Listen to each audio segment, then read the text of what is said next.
मैंने इतनी कंसिस्टेंसी रखी है, अगर आप थोड़ी सी थिक करेंगे तो आपके डम्पलिंग्स थोड़े हार्ड बनेंगे।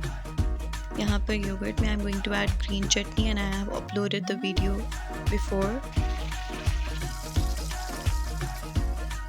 इसे फ्राई करने के बाद हम इसे रूम टेम्परेचर पे पानी में डालेंगे एंड पानी में मैंने ऑलरेडी जो है 2 to 3 टेबल स्पून सॉल्ट डाला था।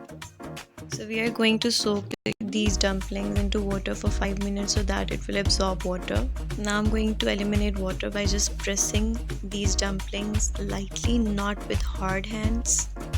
And I'm going to add all remaining ingredients into it.